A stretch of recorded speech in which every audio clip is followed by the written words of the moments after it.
Hey everyone, I'm Max Dalton, and in this video I'm going to review and unbox the Ultimate Ears Wonderboom 2 Bluetooth speaker. The Ultimate Ears Wonderboom 2 Bluetooth speaker released in mid-2019 is a solid improvement on the original UE Wonderboom released in early 2017. The Bluetooth speaker is relatively lightweight, checking in at just under 1 pound, and boasts 13 hours of battery life. The speaker is wrapped in a durable two-tone knit fabric that feels like it could tolerate being run through some rough situations and still come out just fine.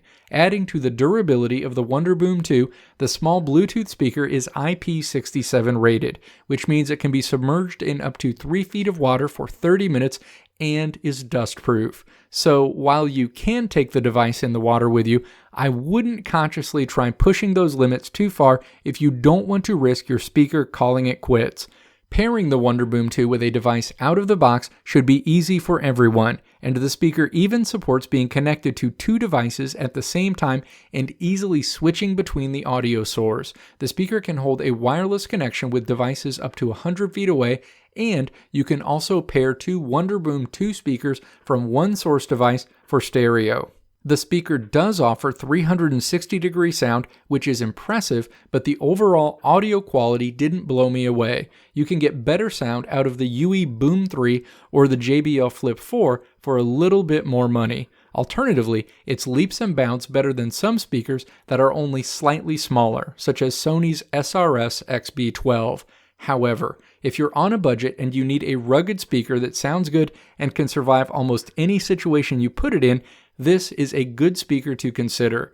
The outdoor mode, accessible by pressing the button featuring a tree icon on the bottom of the device, is also a nice option that adjusts the audio to be optimized for outdoor listening. Controlling audio play, pause, and skip are done through the button on the top of the speaker, and controlling playback volume is done through the giant plus and minus buttons laid into the mesh on the front of the speaker. As you can see, the only items in the box for the Ultimate Ears Wonderboom 2 are the speaker itself and a short, flat micro USB cable. The micro USB port can be accessed by removing the port cover on the lower back part of the device. Thanks for watching. If you're considering getting the Ultimate Ears Wonderboom 2 Bluetooth speaker, I hope this video helps you make a decision. Leave your thoughts and questions in the comment section below. If you liked what you saw here, click the video link on the right side of the screen to check out another video. Or click the logo on the left side of the screen to subscribe to this channel to see more great videos like this one.